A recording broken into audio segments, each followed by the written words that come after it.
So I wanted to spend all of them. For Okay. as many to get me close to... Maybe I don't need a long rest. Well, spend however many you like.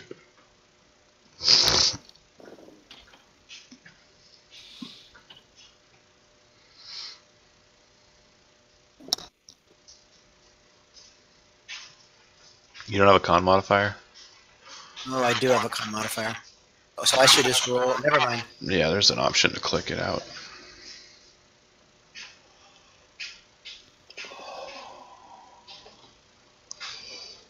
Oh. I rolled all the hit dice plus the 8. Yeah, it's already in there, So yep. that brings me at like 4. Okay. So no, you're not going to take a long rest? Nope. Okay. Then what are you going to do? What time of day is it? It's night. It's probably like early evening. It's just got dark. So, Shadow would know the route that they took through the forest to avoid the main road and the patrols, yeah? Presumably, yeah. So he would want to, like, super stealth and take his time to try to make his way out and back to town. Okay, so go ahead and make a survival roll for me.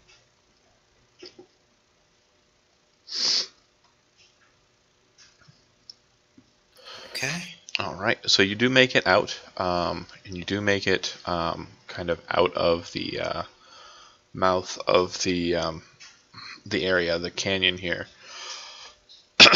But once you get out, you kind of lose your way. You're not exactly sure where you're supposed to be going, and the reason why that is you expected to come out to a point where you would be able to find a river, and you don't know where it is.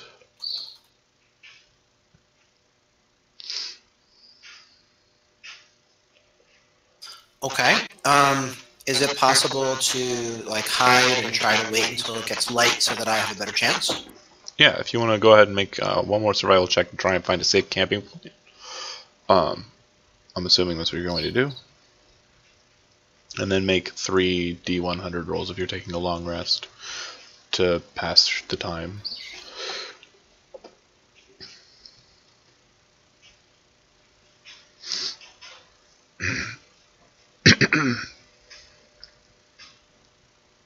It's 1, 2.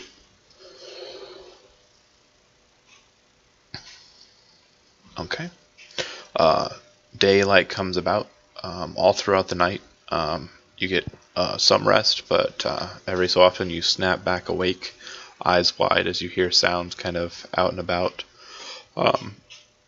You hear a dragon roaring somewhere in the middle of the night, probably close to midnight. Definitely sends shivers down your spine and causes your fur to puff up in the back, but it doesn't come to find you. You wake up in the morning and you realize that you are quite a bit higher than you had anticipated. Go ahead and make a survival check, this time with advantage. Okay. Okay. So you see the path that you want to go to, and you kind of make your way there. But you kind of overshoot and realize that you kind of backtracked quite a bit. So you've lost some time and ended up kind of back at the beginning and not where you wanted to be to start. You thought you basically lost a whole night's worth of travel. Ended up back at the mouth of the place there. What you do notice, though, is that looks like there is a large mass of orcs that are actually traveling into this region from the south. So kind of coming down the mountain, down the river, and into this valley from like the south side. And I'm heading in which direction currently? Oh, you're trying to go south west. Hold on a second.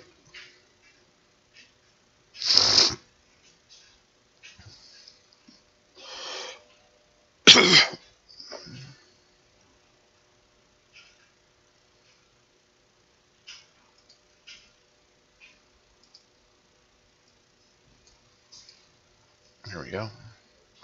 So they would be coming from... Do you see the arrow? No. Hold on. Look Can at you do the... it again? Look at the... Yeah, there, it's still there. Oh, hold on. The arrow is... Ah, yes. Okay. So it seems that they're coming from the south. And you are here. You can see them coming. Looks like they're heading towards the cave there. But you set off, leaving that place, realizing that somewhere around 30 orcs are heading that way. It looked like they had banners up. The banners showed a symbol that looked like a black flag with a red, like, talon or fang on it. You head out that way and make your way back to the road and know how to get back from there to Hilton, but as we discussed, it is a ways away and you're traveling by yourself. I need you to make 6 D100 rolls. Actually, make a stealth check, then make your 6 D100 rolls. Okay. First 2, please. You don't want me to do them all in one shot or no? Just 1 and 2 first. Okay. Okay. On the second day, as you kind of get out of the rough area around the mountains, the luminous mountains, you see a whole bunch of people kind of crowded together, and they have quite the defensible position. And they see you approaching strangely, and it actually catches you off guard, and you realize that there's quite a few tabaxi in the group. Looks like traveling merchants, and a number of them are also guardians. Yeah. And they kind of see you approach, and they say, "What happened to you, wanderer?" What do you, out of character, what do you mean by guardians? Like mercenary sellswords. Looks like they've hired group. Basically, the cat people are merchants. Looks like they've hired some meat. Some friends and I were in a dwarven hold, and we were overmatched. Oh, so you made it out alive. Well, we're heading to Hilton. Where are you heading? Strangely enough, I'm also heading to Hilton. I'd be glad of your company. We must protect our own kind. And they offer you a meal, and they get you safe journey all the way up to Hilton. You make it back in a total of I forget how many days. I think it wasn't 6 full days, was it? No. No, it was hours. So during the end of that first couple hours, you run afoul of the cat army. So probably during that second day, the 12th, probably about mid-afternoon. So you would arrive back in Hilton at, they're traveling a little slower, the end of the 12th. Good? Good. All right, who else is here? Tom and Lucas, and I know Joe's not here, though. Yeah. All right, so you guys are locked in a room, and I had said something before about the prison cell, about the doors being like carved out of stone and then mended to seal it. That's impossible because this is not their lair. I was thinking about their prisons, which are deeper in the caves. Anyway, you sleep. You awake. You don't know what time it is. Once you finally do awake, the door opens, and in walks a Dwargar that you remember as the mage. He comes in, and he doesn't look like he has any weapons drawn. He just looks like he's just walking straight into the room, straight for Lucas. What do you want? He grabs a hold of Lucas's arm, and he looks at you and says in Dwarvish, if you spoke to him in Dwarvish, you said this one was worth money. I said he was of noble birth. It's always worth money. More money than you can count. Do you say that in Common or Dwarvish? Dwarvish. Then he understands you, and he goes, "Oh, good. I was afraid you wouldn't be able to speak the language." And he holds your arm, and he starts to drag you towards the door. Does anybody resist? I'll let him. Okay. As you kind of get to the door, you notice that there is a dwarf in the doorway, kind of just waiting there, with a big white beard, and you haven't seen him before. And he kind of looks to you, and he goes, you say he's from above the green moor?" And the dwarf nods, and you'd recognize the green moor as a land just north or around Corston, where you're from. And the dwarf says, "Fair trade, then. I will leave you some of mine, and I will travel with those that I need in my retinue back to our lands with this one." And he takes over your arm and starts walking away with you. And then the mage says something from behind you and says, "Wait!" And he slams the door shut and then locks it, walks over to a bundle, grabs it, and throws it to the dwarf. The dwarf catches it, looks at it, and he says, "His things. I believe there's a ring in there that might prove he is who he is." And the dwarf with the big white beard kind of starts brushing his fingers through it and goes, "Humans. So strange. Let's go." When you step out into the next chamber, a chamber you guys hadn't been into, it's just a big kind of open room with a rug. And then you guys pass over it and exit out a door that's behind a throne. Before the throne are a bunch of beds and a fire. There's probably about 20 Dwergar present here who are kind of drinking over the fire and talking. You recognize 2 of these Dwergar. One of them is the female who was fighting you with her big sword. She's sitting on the throne. And then another one is the only Dwergar that seems to have survived your encounter. These other 18 Dwergar are apparently fresh stock. And he says in a language you don't speak to them something very strange. Once he says this, 8 of them stay with him. And, 9 of them stay with him, and the other 9 stay here. And then you and these dwarves begin to leave. Who's you? Just Lucas. Sorry, my internet died there for a second. Okay, so you missed a lot? Yeah. Okay, basically they walked you out into a room. There were 20 Dwergar in there. You recognize 2 of them. 9 of them left with this dude. 9 of them stayed with the girl. And they left. They're heading somewhere else with you. Okay. It would seem that they traded you, ransom material, for reinforcements. You would also recognize, did you see the spy who escaped? I don't remember. Well, Shadow would have.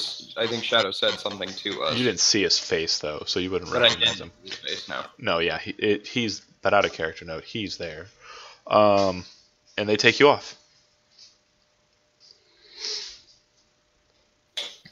Where we So go? they explain to you with beatings, just so you understand how torturous. Explain. They explain. They tell you, "We're going to our homeland. It's beneath your homeland, and hopefully your kin will want to pay for you." I'm going to give you an out of character note here. Barring escape, if you stay with them as a hostage, it will be about a month to 2 months time in game for this character to be just returned to his family. So, do you have plans to try and elude these people, try to escape them? Yes. I would have to wait and bide my time to. Okay, so then we're gonna go ahead and get to that part, and it could be something that ends very shortly. So I'm gonna ask you what your plan to escape a total of 10 heavily armored, heavily militarily trained, sleeping in watches, Dwergar. What your plan to escape them is? I would wait until they go to sleep. Deduce them. Worked with the succubus. Yeah, where's her when I need her? Yeah, no, I would wait for them to go to sleep. I would wait for nighttime. I apologize if my internet cuts out. There's a really bad storm, like where I'm at right now. Sure. Yeah, I would wait until and see how many they would have, like during a water cycle or whatever, and then try to slip off in the. Okay, so first things first, you definitely need to be able to like hide that you're sleeping. Otherwise, they're not going to leave you alone. They'll watch you until you're unconscious. So I need you to make a deception check. Okay, give me this. Deception. Okay. Do you have inspiration or? No. There really isn't a time where they don't just keep watching you. Like their watches are literally just standing over you. You could try to go without, with them kind of watching you, but it's going to be a harder check. Mm-hmm.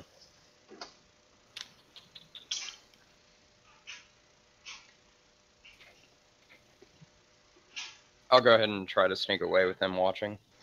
All right, so make a stealth check. And okay. You wouldn't have had disadvantage for it, but yeah. When you yeah. When it's because of my armor. When you try to escape, they catch you, and kind of chain you up. But then in the morning, the dwarf that took you in the first place, the one with the big white beard, he kind of stands over you, and they all kind of are looking at him after having talked to him in this strange language you don't know. And he looks to you and he says in Dwarvish, "Why did you try to escape? We've treated you fairly so far." You can feel the welt from the punches from the day before on the back of your head and on your back. So his words are kind of false to you. Because I need to get back to my friends. Your friends are going to die. They are in the service of Nymera. They'll be worked until they are dead.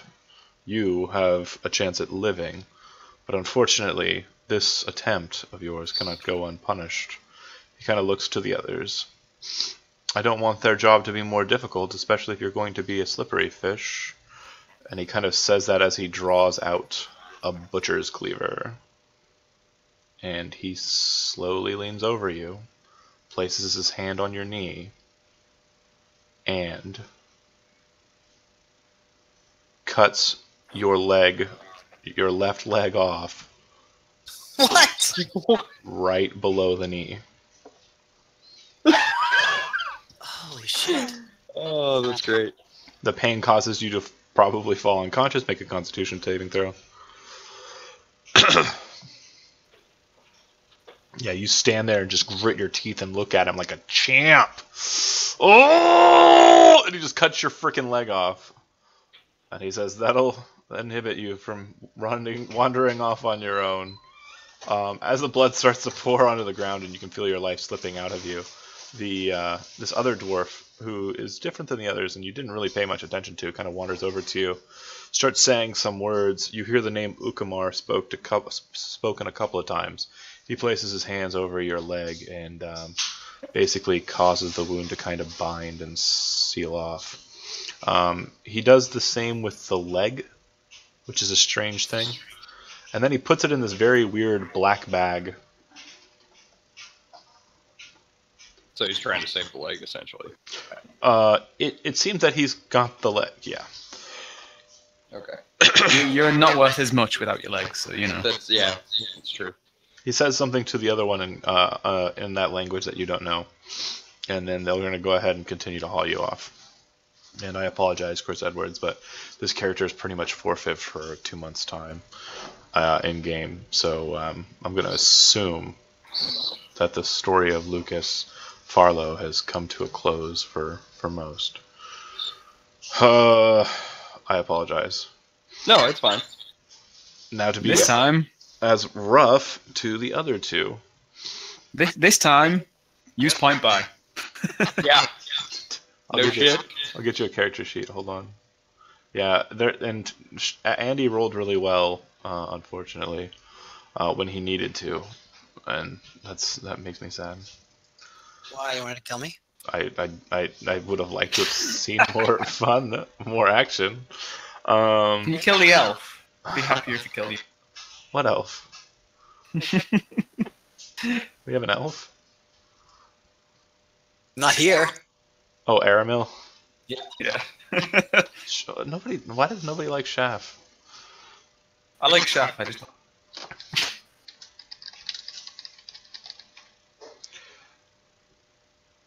So I guess Shadow's not going to come back and save you. Well, we're going to discuss that to a point. So the first couple of days here are going to matter because remember, you don't get back to Hilton till the night of the 12th.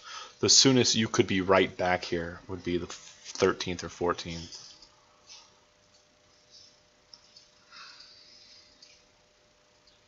And for temporary purposes, I'm going to put Farlow on the Wall of Honor.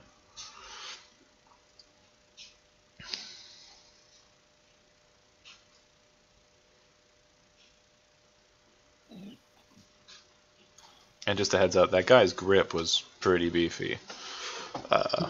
He was definitely a beast. Alright, so you should have a character in the unbuilt handout section. Yep. Have at it, Haas. Let's talk to Tom. After they take Lucas, they leave you in there for a little while longer. And then the door opens, and the woman, the female Dwergar, steps into the room. She looks to Stenin, and then nods her head at him, and two other individuals, two Dwergar, come in and grab him by his shoulders, quickly putting manacles on his on him behind his back as they drag him from the room. Probably with some persuasive measures in place. Do you do anything or say anything? Nope. All right. She leaves, and then another person comes to the door very quickly, just like right waiting outside. It's the wizard again. He steps into the room and kind of walks over to you, shutting the door behind him. So it's just you and him in the room. And he says in a low voice, do you know your lineage? Do you know how far back your family goes? A true dwarf should. Aye. So then what brings you here to this place? Family? Glory, honor, true art of the forge. Family. I was wondering if you were related to anyone who died here so long ago against the orcs up above.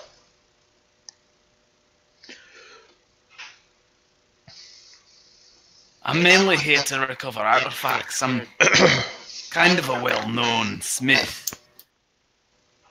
Oh, I would hate to have that go to waste, he says with a grin. And then he says, well, we've been having issues with the orcs up above and the dragon down below. And you, coming in from nowhere. Typically, we just butcher whoever comes within, but you seem to have a bit of a regal standing. There's a smell to your blood. Something different. I don't know if your friend Stenin's long for this world. Nymira has taken a fancy to him, so he will be ridden hard and probably put away broken. For you, though, I really have nothing that I can offer you other than Nymira has gifted you to me. That said, I don't want you. I would just as soon kill a dwarf of some skill and some presence of mind under the teachings of Angum than you would one who followed the teachings of Aguacy. I'm no cleric like yourself, but I'm devout. So I see we're at a overpass. Is that the phrase? Impasse. Yeah. Impasse. That is correct. I could leave you here to rot and die, but your talents would go to waste, and you'd have no attempts or no skill to bring yourself to glory, as the smith in this mine did some time ago. And my ancestors would never have the opportunity to come into your redoubt in the future and find out what you had crafted and treasure it. I saw that sword that you had, or your friend had, quite the keen weapon. But I noticed the mark was not your own. I don't believe you placed the 2 blazing hatchets as a mark upon your weaponry. Is that right? That's correct. So you found that in the mine. Where, might I ask? Was it above in the orcs' gatherings and belongings? Below with the troglodytes. Ah, the troglodytes. A very wary peace we have with them, but also a nuisance. I was wondering how you kept such foul company. Unfortunately, neighbors are not something that we elected, just came with the territory. Fortunately, up until you and your lot entered our place, we were able to keep a pretty strong number. But you attacked us off guard from a place we did not think we could be attacked. Quite the lucky stroke indeed. That said, I understand that if I let you go from this place, there would be nothing that would stop you from coming back and killing me and mine.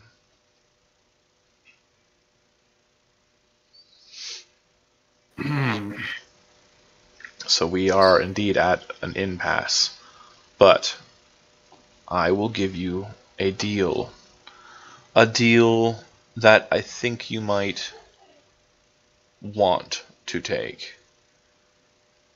On? You came into this place with a couple of relics. Those are forfeit. Those aren't leaving. We will keep those. We treasure those. Those are nice. We don't like our neighbors. We would prefer that they be dealt with. And I don't know your position on my kind, but I tell you that we are not true devotees of Ukamar. Yes, we are, like the others of our kind, tainted by her blessing, her greed, but we try to follow the ways of Aguacy. We wish to conquer this place, and take it over, and reclaim it for dwarven kind. Do you believe me? Insight. Yeah, please. I'm not on Roll20. You have it trained? I'll check, hold on. You can just give it to me and I can roll it. I got it. Alright. Yeah, you have it trained. He's telling the truth. And you're certain he's telling the truth. Yeah. I'm not mightily fond of that, but I'd rather dwarves be in possession of the readout than anyone else. Very good. We will re-establish our position, and we will put guards all throughout the shrine that you snuck through, and make sure that it's well defended. But I will see you on your way. I will also attempt to convince Nymira to allow your friend Stenin to go as well. You will leave with very small amount of your things, and you will travel to where you need to go. If you come back and you say that this place has been cleared. I will return the relics that you came into this place with to you, and you may leave with them. That would be the sword and the spear. Otherwise, he doesn't have the spear. who had the spear? Eslo took the spear and he teleported. Fuck that guy. The sword. I know, what a bastard. He gets to take a loot and doesn't have to deal with this shit. Nobody even likes Steve. So what say you? Holds out his hand for a firm handshake and is like, I think this is the best deal I'm gonna get. Very good. I also tell you this. If it wasn't for the trading of your friend, then this deal would not be possible. Instead, Namira would have destroyed your friend Stenin. And he looks him directly in the eyes and he's like, trust me, if it wasn't for Stenin, I would have knocked the socks off you till my dying breath. Fair. I tell you this, though. Lucas is in good company. He will not be allowed to die. He will be traded back to his family for a ransom. But if he is the type that is rebellious and young, the trip may not be kind to him.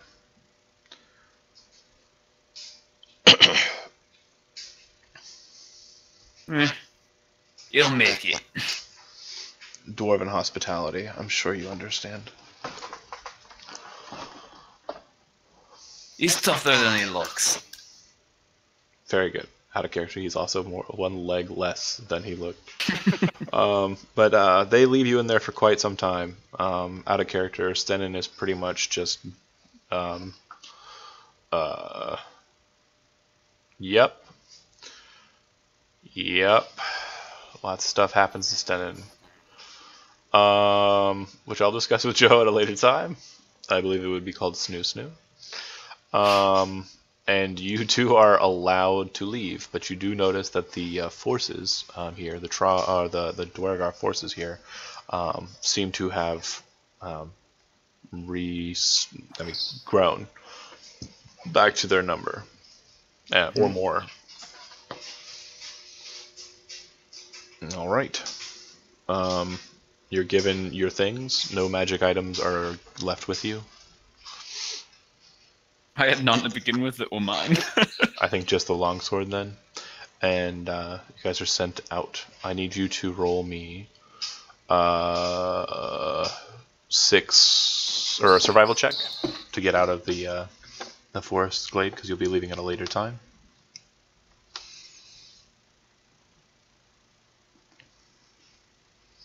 I'm not on roll 20. I guess I'll be rolling for you.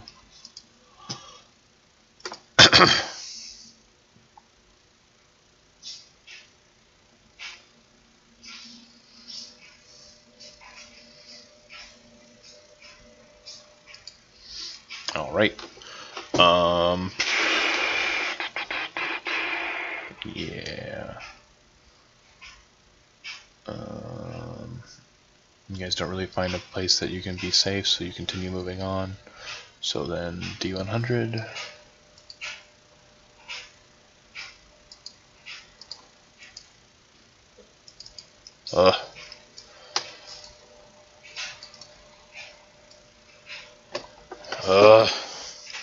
Pretty bad. Yeah, it's pretty bad.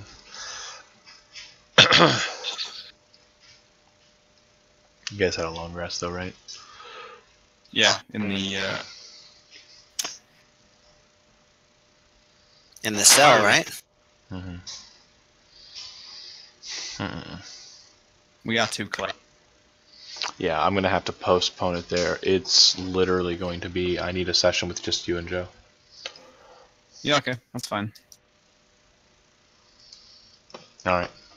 Just so you know what'll be happening, you guys were caught afoul in the forest outside of Stone's Tooth by the orc forces, the orc scouts. So basically I need the two of you to kind of work out, when we get to that point, how you're going to work that out. We'll deal with it. So just schedule a session between you and Joe. Shouldn't take long. No. I'll do it after I finished up playing Huts. Yeah. I'm gonna go lie down. Thanks for watching on the Twitch.